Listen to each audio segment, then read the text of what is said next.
Just as in World War II, today patriotic American workers are building the arsenal of democracy and serving the cause of freedom. This is a pivotal time for the United States.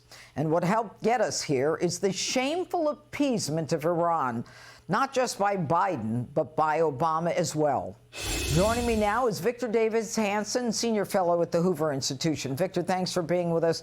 Everyone remembers the wooden pallets stacked with cash that Obama sent to Iran, along with the love letters. But what else got us here? And are we in a pre-World War II moment?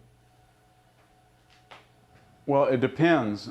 I think the enemies of the United States and Israel think we are, but it depends on our deterrence. Because we've got two huge aircraft carriers that are going to be in the Eastern Mediterranean. We've got the Israelis poised to demolish Hamas. And I'm kind of counterintuitive about that, Judge. If we are allowing the Israelis to destroy Hamas, I don't think Hezbollah will intervene. If they don't destroy it, or they feel they seem to be weak, I think Hezbollah will pile on. The same goes true with our fleet. If they tolerate not one rocket pointed at them, if the president demands that if they kill one American in Gaza, they're going to pay for it, then I think we'll avoid a war. But if you continue to mollify them, I think they're going to consider that weakness to be exploited and not magnanimity to be reciprocated.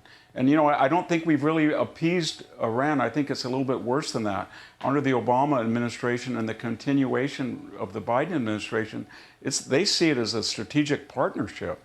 Kerry was meeting with Mr. Zarif, the foreign minister, all during the Trump administration on several occasions. And King Abdullah, the late King Abdullah, you remember he suggested to us that we might have to bomb Iran.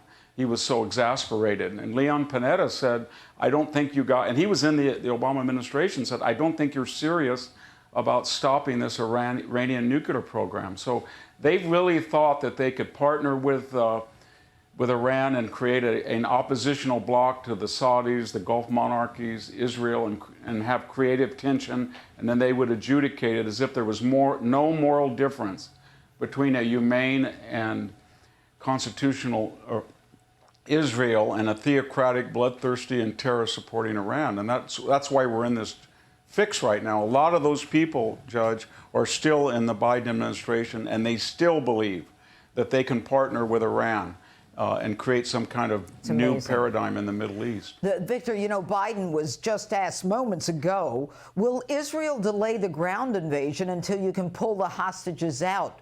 His answer, yes. Your reaction?